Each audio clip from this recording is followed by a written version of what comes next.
नमस्कार, मैं हूं सत्यपाल और आप देख रहे हैं CWB हिंदी न्यूज। शक संवत 1948 विक्रम संवत 2083 आज ज्येष्ठ मास के शुक्ल पक्ष की द्वितीय तिथि और दिन मंगलवार है। तदनुसार अंग्रेजी तारीख 2 जून सन 2026। सबसे पहले आज की सुर्खियां। हरियाणा सरकार का बड़ा फैसला, PPP शिकायतों के लिए शुरू हुई नई सेवा, नहीं लगाने पड़ेंगे दफ्तरों के चक्कर। हरियाणा में UG दाखिले की तिथि बढ़ी, अब 15 जून तक कर सकेंगे ऑनलाइन आवेदन। मेरिट सूची जारी करने में भी होगा संशोधन। किसानों को खाद खरीदने की प्रक्रिया में जल्द होगा बड़ा बदलाव, खाद वितरण का नया सिस्टम होने जा रहा है शुरू। ग्रामीण सफाई कर्मचारियों को पक्का करने की तैयारी, हरियाणा सरकार ने दिया भरोसा। हरियाणा में अवैध कॉलोनियों पर बड़ा एक्शन, रजिस्ट्री और बिजली कनेक्शन पर लगी रोक। महंगाई के खिलाफ इनेलो का प्रदर्शन, PM के नाम सौंपा ज्ञापन, डीजल व पेट्रोल की बढ़ती कीमतों पर जताया विरोध। हजारों कर्मचारियों को बड़ी राहत, हरियाणा सरकार ने पार्ट टाइम स्टाफ के लिए बदले नियम।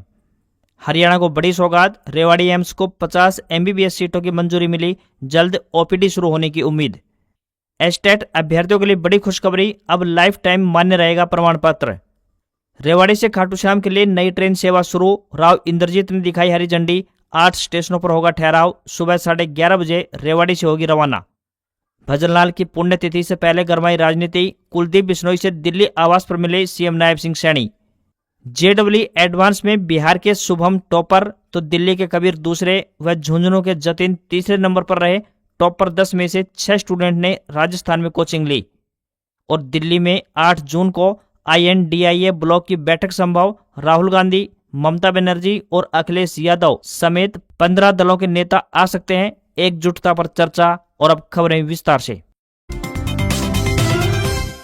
हरियाणा में नौतपा के बावजूद मौसम सुहावना बना हुआ है। प्रदेश में तेजी से मौसम में बदलाव के साथ वर्षा और तेज आंधी से तापमान कम हुआ है। राज्य में सबसे अधिक तापमान सिरसा में 37 डिग्री सेल्सियस रिकॉर्ड किया गया। मौसम विभाग ने बताया कि 3 जून तक तथा 5 और 6 जून को प्रदेश के कई हिस्सों में हल्की से मध्यम बारिश होने की संभावना है। वहीं 4 जून को कुछ क्षेत्रों में बारिश की गतिविधियां और बढ़ सकती हैं। बादल छाए रहने और बारिश के कारण लोगों को गर्मी से राहत मिलने की उम्मीद है। हालांकि विभाग ने अगले 7 दिनों के दौरान अधिकतम तापमान में धीरे धीरे 6 से लेकर 8 डिग्री सेल्सियस तक बढ़ोतरी का अनुमान भी जताया है। ऐसे में जून के पहले सप्ताह के अंत तक गर्मी फिर से अपना असर दिखा सकती है।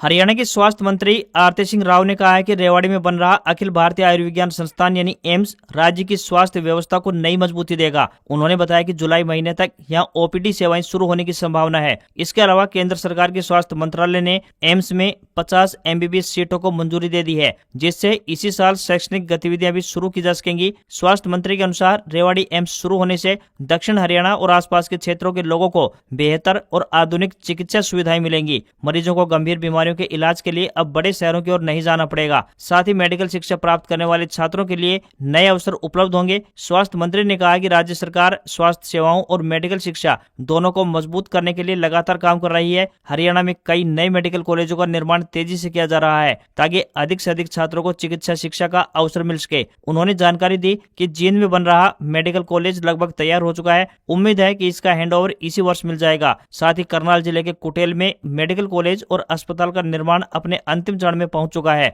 इसके अलावा यमुनानगर, कैथल और सिरसा में भी मेडिकल कॉलेजों का निर्माण तेज गति से चल रहा है।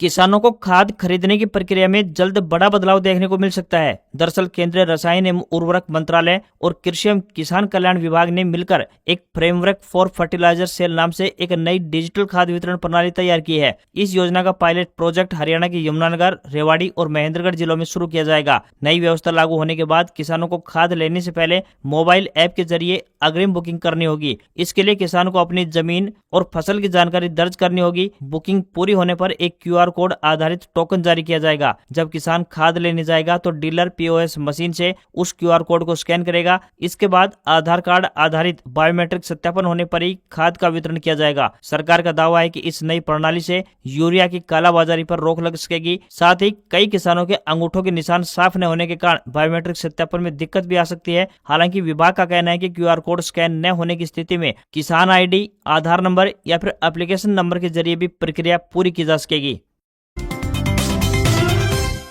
हरियाणा में अध्यापक बनने की तैयारी कर रहे अभ्यर्थियों के लिए एक राहत भरी खबर सामने आ रही है। राज्य में आयोजित होने वाली अध्यापक पात्रता परीक्षा यानी एस्टेट या एस्टेट से जुड़े प्रमाण पत्रों को लेकर महत्वपूर्ण जानकारी सामने आई है। अब इन प्रमाण पत्रों की वैधता को लाइफ टाइम मान्यता दे दी गई है। इस संबंध में विद्यालय शिक्षा विभाग हरियाणा सरकार ने पत्र के माध्यम से जानकारी जारी की है। इसके अनुसार एस्टेट या एस्टेट परीक्षा से संबंधित पहले जारी किए गए प्रमाण पत्र अब जीवन भर के लिए मान्य रहेंगे। उम्मीदवारों को किसी भी प्रकार का नया प्रमाण पत्र लेने की जरूरत नहीं होगी। विभाग ने साफ किया है कि पहले से जारी प्रमाण पत्रों की वैधता लाइफ टाइम के लिए मान्य मानी जाएगी। ऐसे में जिन अभ्यर्थियों ने पहले एस्टेट या एस्टेट पास किया हुआ है उन्हें दोबारा प्रमाण पत्र जारी कराने या किसी दूसरी प्रक्रिया से गुजरने की आवश्यकता नहीं पड़ेगी। अब उम्मीदवार अपने पुराने एस्टेट या एस्टेट प्रमाण पत्र का उपयोग भविष्य में होने वाली भर्ती प्रक्रियाओं में कर सकेंगे। हरियाणा में फैमिली आईडी से जुड़ी परेशानियों को कम करने के लिए प्रदेश सरकार ने एक नई व्यवस्था शुरू की है। बता दें कि अब लोगों को अपनी आय से जुड़ी गलती ठीक कराने या किसी अन्य सुधार के लिए बार बार सरकारी दफ्तरों के चक्कर नहीं लगाने पड़ेंगे। सरकार ने ऐसी व्यवस्था लागू की है जिससे नागरिकों को जरूरी जानकारी सीधे उनके मोबाइल फोन पर मिल सकेगी, जिसका नाम ADC 2 सिटीजन मीटिंग शेड्यूल रखा गया है। नई व्यवस्था के तहत अगर किसी व्यक्ति की शिकायत या अपील पर सुनवाई के लिए बैठक तय की जाती है तो उसकी जानकारी सीधे SMS के जरिए भेजी जाएगी। SMS में बैठक की तारीख, समय और साथ लाने वाले जरूरी दस्तावेजों की जानकारी दी जाएगी। इससे लोगों को पहले से तैयारी करने में आसानी होगी और उन्हें बार बार कार्यालय जाकर जानकारी लेने की जरूरत भी नहीं पड़ेगी। राज्य सरकार ने लोगों से यह अपील की है कि वे अपनी फैमिली आईडी में दर्ज मोबाइल नंबर जरूर जांच लें। अगर नंबर गलत है या फिर बंद हो चुका है तो इससे जुड़ी जानकारी SMS पर नहीं मिल पाएगी। इसलिए समय रहते सही मोबाइल नंबर जरूर अपडेट कर लें। हरियाणा सरकार ने कर्मचारियों और उनके परिवारों को राहत देने वाला एक अहम फैसला लिया है। अब राज्य में काम करने वाले पार्ट टाइम कर्मचारियों के परिवारों को भी अनुग्रह सहायता योजना का लाभ मिलेगा। पहले इस योजना का फायदा मुख्य रूप से नियमित कर्मचारियों के परिवारों तक सीमित था, लेकिन अब सरकार ने इसका दायरा बढ़ाकर बड़ी संख्या में पार्ट टाइम कर्मचारियों को भी इसमें शामिल कर लिया है। राज्य के कई विभागों में बड़ी संख्या में पार्ट टाइम कर्मचारी काम करते हैं, लेकिन कई योजनाओं का लाभ उन्हें नहीं मिल पाता था। अब सरकार ने उनकी स्थिति को देखते हुए योजना का विस्तार करने का फैसला लिया है। नई व्यवस्था लागू होने के बाद किसी भी पात्र कर्मचारी के साथ कोई अनहोनी होने पर उसके परिवार को आर्थिक सहायता मिल सकेगी। इससे मुश्किल समय में परिवार को कुछ हद तक राहत मिलेगी। खासकर उन परिवारों के लिए यह फैसला काफी महत्वपूर्ण माना जा रहा है जिनकी आय का मुख्य स्रोत वही कर्मचारी होता है। कर्मचारी संगठनों ने सरकार के इस फैसले का दिल से खुशी स्वागत किया है। हरियाणा के हिसार में अवैध कॉलोनियों पर कार्रवाई और तेज हो गई है। अब जिन कॉलोनियों ने DTP से जरूरी लाइसेंस नहीं लिए हैं वहां प्लॉट और संपत्तियों की रजिस्ट्री अब नहीं हो सकेगी। इसके साथ ही ऐसी कॉलोनियों में नए बिजली कनेक्शन जारी करने पर भी रोक लगा दी गई है। इस संबंध में DTP विभाग ने तहसील कार्यालय और बिजली निगम को पत्र भेजकर करीब 20 अवैध कॉलोनियों की सूची उपलब्ध करवाई है। DTP विभाग के अनुसार जिन कॉलोनियों को अवैध श्रेणी में रखा गया है वहाँ किसी भी प्रकार की रजिस्ट्री नहीं की जाएगी। बिजली निगम को भी सख्त निर्देश दिए गए हैं कि सूची में शामिल कॉलोनियों में नए बिजली कनेक्शन रिलीज न किए जाएं। इसके अलावा रजिस्ट्रार को ऑपरेटिव सोसाइटीज को भी इन जमीनों से संबंधित कोई नई सोसाइटी रजिस्टर नहीं करने के निर्देश जारी किए हैं। साथ ही अवैध कॉलोनियों पर आगे भी निगरानी जारी रहेगी और नियमों का उल्लंघन करने वालों के खिलाफ सख्त कार्रवाई अमल में लाई जाएगी। हरियाणा के ग्रामीण सफाई कर्मचारियों के लिए राहत भरी खबर सामने आई है। दरअसल लंबे समय से अपनी मांगों को लेकर आंदोलन कर रहे कर्मचारियों और सरकार के बीच आखिरकार सहमति बन चुकी है। बता दें कि समझौते के बाद कर्मचारियों के कई महत्वपूर्ण मांगों को पूरा करने की प्रक्रिया शुरू कर दी गई है। इसके साथ ही हड़ताल भी खत्म हो चुकी है। सभी अपने अपने काम पर वापस लौट चुके हैं। सरकार की ओर से कैबिनेट मंत्री कृष्ण कुमार बेदी और कृष्ण पवार ने कर्मचारियों को भरोसा दिलाया कि गाँव में कार्यरत करीब 11,500 सफाई कर्मचारियों को नियमित किया जाएगा। इसके लिए 31 दिसंबर 2025 को पंजाब एंड हरियाणा हाईकोर्ट के आदेश की समीक्षा की जाएगी और आवश्यक प्रक्रिया पूरी की जाएगी। इस दौरान यह भी तय हुआ है कि यदि किसी सफाई कर्मचारी से उसके गांव से बाहर ब्लॉक या फिर चुनावी कार्य लिया जाता है तो उसे TA, DA समेत अन्य भत्तों का लाभ भी मिलेगा। इसके लिए अलग से नियम बनाए जाएंगे। साथ ही कर्मचारियों को दिवाली पर बोनस भी दिया जाएगा। अनाज खरीदने के लिए बिना ब्याज के 24,000 रुपए अग्रिम राशि देने का प्रावधान भी किया गया है। यह राशि बाद में 2,000 रुपए प्रति माह की दर से वसूल की जाएगी। पूर्व मुख्यमंत्री भजनलाल की 3 जून को पुण्यतिथि से पहले राजनीति गर्मा गई है। कारण है आदमपुर में होने वाली श्रद्धांजलि सभा से 2 दिन पहले मुख्यमंत्री नायब सिंह सैनी पूर्व सांसद कुलदीप बिश्नोई के दिल्ली स्थित आवास पर मिलने पहुंचे। ये बिश्नोई परिवार से मिले और काफी देर तक बातचीत हुई। हाल ही में पिछले दिनों पूर्व मुख्यमंत्री भजनलाल पर राज्यसभा सदस्य रेखा शर्मा द्वारा विवादित बयान देने के बाद राजनीति गरमाई हुई थी। मुख्यमंत्री की कुलदीप बिश्नोई से मुलाकात ने राजनीतिक गलियारों में सरगर्मी बढ़ा दी है। वहीं श्रद्धांजलि सभा कुलदीप बिश्नोई का एक तरफ से शक्ति प्रदर्शन भी होगा। आदमपुर में 3 जून को पूर्व मुख्यमंत्री चौधरी भजनलाल की पुण्यतिथि मनाई जाएगी, जिसमें पूर्व सांसद कुलदीप बिश्नोई सहित पूरा परिवार पहुंचेगा और उनको अपने श्रद्धा सुमन अर्पित करेगा। इस पुण्यतिथि के भरोसे कुलदीप आदमपुर में अपनी शक्ति प्रदर्शन भी कर सकते हैं। इसमें पूरे प्रदेश से कार्यकर्ता पहुंचेंगे। मुख्यमंत्री नायब सिंह सैनी करीब शाम 4 बजे पूर्व सांसद कुलदीप बिश्नोई से मिलने के लिए उनके दिल्ली आवास पर पहुंचे। उनका कुलदीप के अलावा नलवा विधायक रणधीर पणियार, पूर्व विधायक भव्य बिश्नोई ने स्वागत किया। मुख्यमंत्री और कुलदीप बिश्नोई की पुण्यतिथि से पहले हुई इस बैठक को अहम माना जा रहा है। कारण है कुलदीप ने राज्यसभा सदस्य के बयान के बाद अपने कड़े तेवर दिखाए थे। बेशक ये मामला अब शांत हो चुका हो, लेकिन मुख्यमंत्री के आगमन ने राजनीतिक गलियारों को चर्चाओं से तेज कर दिया है।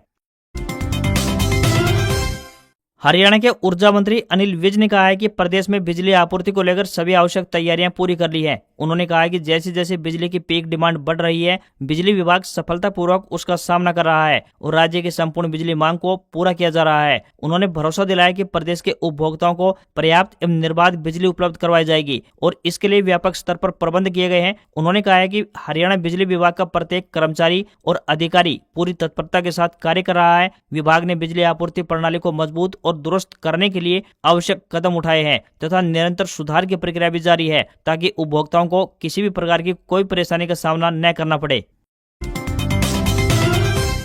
साल 2026 में जून का महीना शुरू होते ही आम लोगों की जेब से लेकर रोजमर्रा की जरूरतों तक कई बदलाव दस्तक देने वाले हैं। हर बार की तरह इस बार भी इस महीने की पहली तारीख से कुछ नए नियम और कुछ नई चुनौतियां लेकर आई हैं। हालांकि इससे किसी को राहत मिलने की उम्मीद है तो किसी के खर्च बढ़ सकते हैं। बता दें कि banking, UPI, gas cylinder, PF और रेलवे से जुड़े कई बदलाव देश के करोड़ों लोगों की जिंदगी को प्रभावित करेंगे। इस महीने सबसे बड़ा बदलाव डिजिटल भुगतान करने वालों के लिए है। दरअसल अब यूपीआई के जरिए पैसे भेजते समय सामने वाले व्यक्ति का वही नाम दिखाई देगा जो उसके बैंक खाते में दर्ज है। अब तक कई बार लोग मोबाइल नंबर या क्यूआर कोड देखकर भुगतान कर देते थे और बाद में पता चलता था कि पैसा गलत खाते में चला गया। इस बदलाव से साइबर फ्रॉड जैसे क्राइम काफी हद तक घट जाएंगे। वहीं कई बैंक एटीएम से जुड़ी सेवाओं पर शुल्क बढ़ाने की तैयारी में भी हैं। फ्री ट्रांजैक्शन लिमिट खत्म होने के बाद कैश निकालने, बैलेंस चेक करने और मिनी स्टेटमेंट लेने पर पहले से ज्यादा शुल्क देना पड़ सकता है। वहीं कर्मचारियों के लिए एक राहत भरी खबर सामने आ रही है। कर्मचारी भविष्य निधि संगठन यानी ईपीएफओ जल्द ही पीएफ निकासी को और आसान बना सकता है। प्रस्तावित व्यवस्था के तहत कर्मचारी यूपीआई के माध्यम से सीधे अपने बैंक खाते में पीएफ की राशि प्राप्त कर सकेंगे। जून एक ऐसा महीना होता है जब भारत में मौसम परिवर्तन बना रहता है। मौसम विभाग के अनुसार विभिन्न स्थानों पर वेदर चेंज होने की संभावना है। ऐसे में सब्जियों और फलों के दाम तेजी से बढ़ेंगे, जिसका असर सीधे आम जनता की जेब पर दिखाई देगा। हरियाणा के कुरुक्षेत्र में बढ़ती महंगाई, पेट्रोल डीजल की कीमतों और बिगड़ती कानून व्यवस्था के मुद्दे पर सोमवार को इंडियन नेशनल लोकदल यानी इनेलो ने जोरदार प्रदर्शन किया। कुरुक्षेत्र में भी पार्टी कार्यकर्ता लघु सचिवालय पहुंचे और सरकार के खिलाफ नारेबाजी करते हुए डीसी के माध्यम से प्रधानमंत्री नरेंद्र मोदी के नाम ज्ञापन सौंपा। पहले जानकारी दी गई थी कि इनेलो सुप्रीमो अभय सिंह चौटाला प्रदर्शन में शामिल होंगे, लेकिन उनके नहीं पहुंचने पर पार्टी के प्रदेश महासचिव बूटा सिंह और जिला अध्यक्ष जयपाल चढ़ूनी ने नेतृत्व संभाला। दोनों नेताओं ने सरकार पर महंगाई रोकने में नाकाम रहने, किसानों की अनदेखी करने और कानूनी व्यवस्था बिगड़ने के आरोप लगाए। जिला अध्यक्ष जयपाल चढ़ूनी ने कहा कि प्रदेश में आए दिन गोलीबारी और अपराध जैसी घटनाएं बढ़ रही है। कानून व्यवस्था पूरी तरह से कमजोर हो चुकी है। सरकार जनता की सुरक्षा और मूल मुद्दों से ध्यान हटाकर सिर्फ बयानबाजी कर रही है। जनता में सरकार के खिलाफ गुस्सा बढ़ रहा है। महंगाई ने आम परिवारों का बजट बिगाड़ कर रख दिया है। किसान, मजदूर और गरीब आदमी सबसे अधिक परेशान है। अगर सरकार ने जनता की आवाज नहीं सुनी तो इनेलो आने वाले समय में आंदोलन और तेज करेगी। रेवाड़ी से खाटू श्याम जाने वाले श्रद्धालुओं के लिए दिल्ली रेवाड़ी रिंगस ट्रेन का संचालन शुरू हो चुका है। केंद्रीय राज्य मंत्री राव इंद्रजीत सिंह ने रेवाड़ी स्टेशन से इस ट्रेन को हरी झंडी दिखाकर रवाना किया। केंद्रीय राज्य मंत्री राव इंद्रजीत सिंह ने बताया कि इस रेल सेवा से रेवाड़ी, बावल और आसपास के हजारों श्रद्धालुओं को राजस्थान स्थित प्रसिद्ध खाटू श्याम मंदिर तक पहुंचने में सुविधा होगी। उन्होंने कहा कि सरकार क्षेत्र में रेल और आधारभूत ढांचे के विकास के लिए लगातार काम कर रही है और यात्रियों को बेहतर सुविधाएं देने की उनकी प्राथमिकता है। रेलवे अधिकारी राजकुमार शर्मा ने इस अवसर पर कहा कि ट्रेन संख्या 09725 व 09726 रेवाड़ी रिंगस पैसेंजर ट्रेन का संचालन प्रतिदिन किया जाएगा। यह ट्रेन रेवाड़ी से सुबह 11:30 बजे रवाना होगी और दोपहर बाद 2:10 पर रिंगस पहुंचेगी। वापसी में यह ट्रेन रिंगस स्टेशन से दोपहर 2:55 पर चलेगी और शाम 6:20 पर रेवाड़ी पहुंच जाएगी। यह पैसेंजर ट्रेन रेवाड़ी, अटेली, नीम का थाना, कांवट, श्रीमाधोपुर और रिंगस स्टेशनों के बीच आवागमन करेगी। हरियाणा के सरकारी और सहायता प्राप्त कॉलेजों में स्नातक यानी यूजी पाठ्यक्रमों में प्रवेश के लिए ऑनलाइन आवेदन की अंतिम तिथि 15 जून तक बढ़ा दी है। उच्चतर शिक्षा विभाग ने निर्णय लिया है। इस फैसले से उन छात्रों को अतिरिक्त समय मिलेगा जो किसी कारणवश पहले निर्धारित समय सीमा में आवेदन नहीं कर पाए थे। प्रदेश भर के सरकारी और एडेड कॉलेजों में विभिन्न स्नातक पाठ्यक्रमों के लिए बड़ी संख्या में आवेदन प्राप्त हुए हैं। विभाग ने छात्रों को आवेदन पत्रों में आवश्यक संशोधन करने का अवसर भी दिया है। संशोधित कार्यक्रम के तहत दाखिला प्रक्रिया की आगामी तिथियों में भी बदलाव किया जाएगा। आवेदन की अंतिम तिथि बढ़ने से दस्तावेज सत्यापन, मेरिट सूची जारी करने और फीस जमा कराने से संबंधित कार्यक्रम में संशोधन होगा ताकि सभी आवेदकों को समान अवसर मिल सके। छात्रों से अपील की गई है कि वे अंतिम तिथि का इंतजार किए बिना अब जल्द से जल्द ऑनलाइन माध्यम से आवेदन प्रक्रिया पूरी कर लें और सभी आवश्यक दस्तावेज सही तरीके से अपलोड करें। भारतीय शेयर बाजार में सेंसेक्स 508 अंक गिरकर 74,267 के लेवल पर बंद हुआ। निफ्टी में भी 165 अंक की गिरावट रही और ये 23,382 के स्तर पर बंद हुआ। बाजार में लगातार चौथे कारोबारी दिन ये गिरावट सामने आई है। कारोबार में सरकारी बैंक और एफएमसीजी शेयर्स में सबसे अधिक बिकवाली रही। 10 ग्राम 24 कैरेट सोने का दाम 864 रुपए गिरकर 1,56,000 रुपए पर पहुंच गया है, तो वहीं 1 किलोग्राम चांदी की कीमत 450 रुपए कम होकर 2,63,000 रुपए पर आ गई है। वहीं 22 कैरेट सोने का दाम 1,42,529 रुपए प्रति 10 ग्राम के स्तर पर पहुंच गया है। इसके अलावा $1 का रेट 95 रुपए 55 पैसे के स्तर पर पहुंच गया है। आज खबरों में बस इतना ही। देखते रहिए आपका अपना हरियाणा का सबसे बेहतरीन news channel CWB Hindi news. नमस्कार। इसी आशा के साथ आपका दिन शुभ रहे।